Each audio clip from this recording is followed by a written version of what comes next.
Aloha gang, Dr. Russ Rosen here. Hey, listen, I'm between coaching calls and I got a moment, and I just got a really great email from one of our clients, and I wanted to make a recording because one, I want to be able to give them a detailed answer, and two, I think you might find value in this too. So here was the question he just emailed me. How would one know or measure if your patient is expressing 100% of their human potential? Somebody who has no symptoms, good energy, happy, sleeps well, good relationships, etc. They feel like they're stable mentally, emotionally, physically, and spiritually. What would we do? Well, it's a really great question. And he had said, what do we do? Evaluate for subluxations, educate them on subluxations and how they affect the brain and the nervous system, tied into their mental, emotional, physical, and spiritual self. So, really great question here. And again, I am hoping something just popped up. I don't need that. And I am hoping that you'll find great value in this also. So, as always, what I am going to do is I'm going to examine their nervous system and see whether or not they're subluxated. And if so, I'm going to educate them on that. I'm going to help them understand the truth about what's going on, regardless of their symptoms. Because the reality is, they might be feeling really, really wonderful. And tomorrow they're going to find out that they have stage 4 cancer. That's very possible. They might be feeling wonderful and tomorrow die of a heart attack.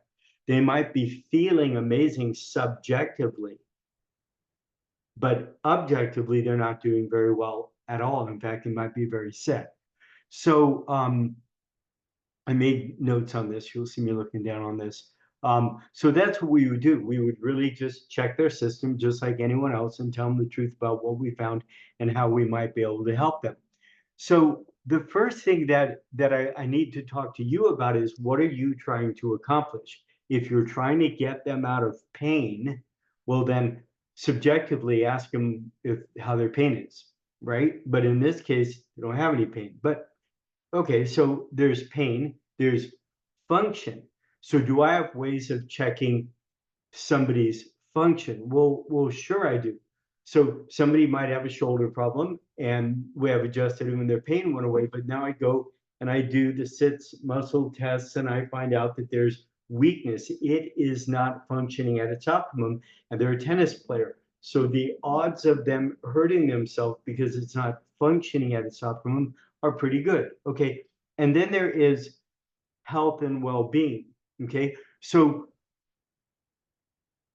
I need to be clear when I'm working with you. Are you trying to just get people out of pain? Are you trying to get them feeling better and functioning better? Are you trying to get them feeling better, functioning better, and as healthy as they can possibly be? And then, of course, how would we measure that? We always talk about that. How are we going to measure that? Somebody just wants to feel better. How are you going to measure that? They want to get to optimal health. How are you going to measure that? They want to get more towards a +6. How are you going to measure that? It's a really critical question that I go through the doctors that I coach.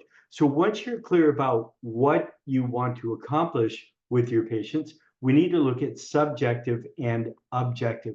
So subjectively, there are outcome assessment questionnaires. Now, in our outcome assessment questionnaire, I think it's right here. In our outcome assessment questionnaire, there are these questions on their symptoms. These questions are on their function and kind of what they're hoping for. They want to, where they want to get to, that kind of thing. And then all of these questions here are about their function and quality of life, their function and quality of life. So most everyone I coach doesn't just want to help them feel better. They want to help them function better, and they want to help them have a better quality of life. So you would look at outcome assessment questionnaires. I know that there's I think they're the SP like 36 kind of things. I just Googled it. It said one article I just read said there are over 150 instruments in existence to measure quality of life. The scales can take a variety of different forms. I looked at two of them.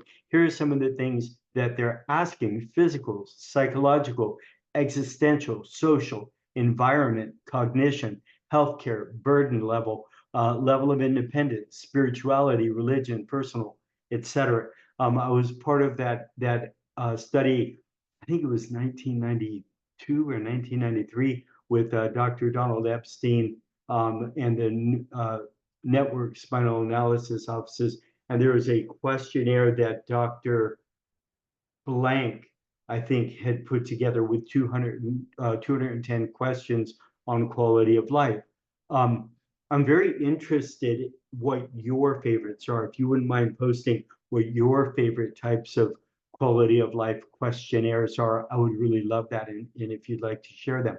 Okay, now let's look at objective. All right, well, this is where it gets really tricky for a lot of us. So the first thing we need to understand is what is a subluxation. Now, I have an hour on this. I'm not going to go into that. But if you think it's a bone out of place, you're really behind the times. It isn't.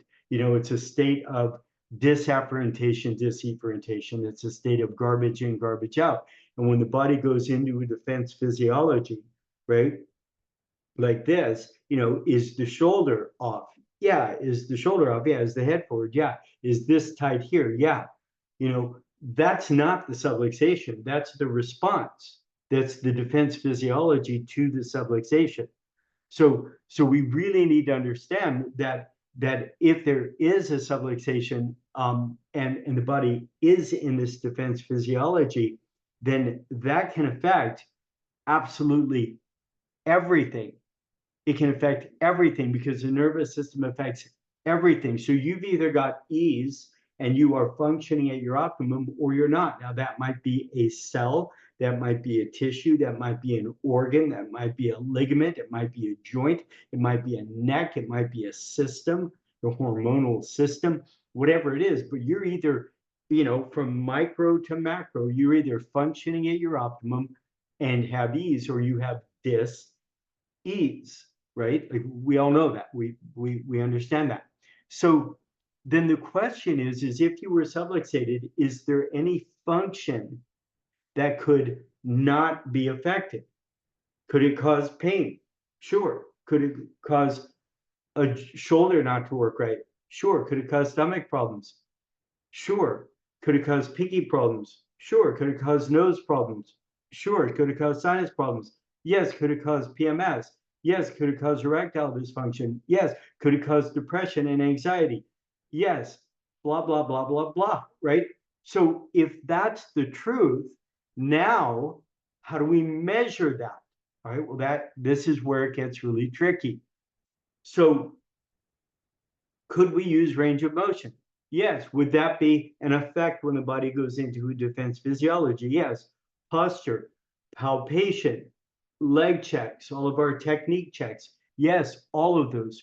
Orthopedic neurologic myotones. Could we use those? Yeah, because those are measuring the function, right? And if we do work and we see that function come back, then we know that they're healthier, they're moving in the right direction, right?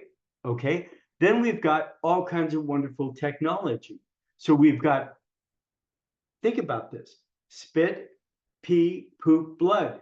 So a lot of people that I coach that also do functional medicine, they use nutrition and all kinds of different tests. They use spit, pee, poop, blood work to see if the work they're doing is affecting them. Because if they are unhealthy and they are subluxated, we are going to see it in those tests. And if they're getting healthier, we expect those tests to change. What about SEMG, thermography?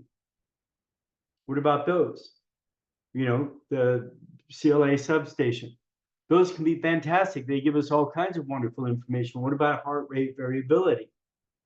What about what Clint Steele is using, and it used to be Richard Barwell, but Clint right now, the neuroinfinity, checking the brain function, the lobe functions, etc. That's extremely valuable. What about other forms of HRV, overring? What about, there's one that I'm working with right now, trying to learn more about that you get on the wrist, does HRV, and it tells you all kinds of things. It tells you everything but your mother's maiden name, right? It tells you, are you stuck in sympathetic dominant or parasympathetic dominant? It says your overall ability to heal, your physiologic age. It tells you certain brain function and, in essence, brain power. It shows you meridians, what's going on. Like there's so much great stuff out there. There's so much great stuff. If you're interested in any of these, just DM me and I'll point you in the right direction. But any test, functional MRI, could a functional MRI show that there's garbage in, garbage out dysfunction? And then could you do work and show that the functional MRI is doing better? What about X-ray? Right? I mean, all of these different kinds of tests. Am I suggesting that you purchase a functional MRI? Am I suggesting that you purchase the Neuroinfinity or an HRV test? I'm not suggesting any of that. I'm saying get clear about what you want to accomplish with your patients, how you're going to monitor it, which is the Achilles heel of all natural healthcare providers. There were chiropractors, naturopaths, acupuncturists, holistic medical doctors. Like this is the Achilles heel for all of us, right? So get clear about what you want to accomplish, how you're going to monitor it. And I'm very interested if you wouldn't mind commenting below, what are your favorite tests and why? And then of course, to you, who I'm speaking to, Dr. Scott, who had sent me this, what are you going to choose? To the rest of you who are watching this, what are you going to choose? But that's how, when I'm coaching a doctor, that's how the series of questions I walk them through. What are you trying to accomplish, right? How are we going to measure it? What's going to work best for you, right? Subjective, objective. So I'm hoping that you found value in this. If so, please share it. Please comment below. If you think that's nonsense, let me know. Be nice, please. If you think that there was value, let me know. Let me know your favorite subjective tests, your favorite objective tests, and hope that helped. As always, much love and aloha.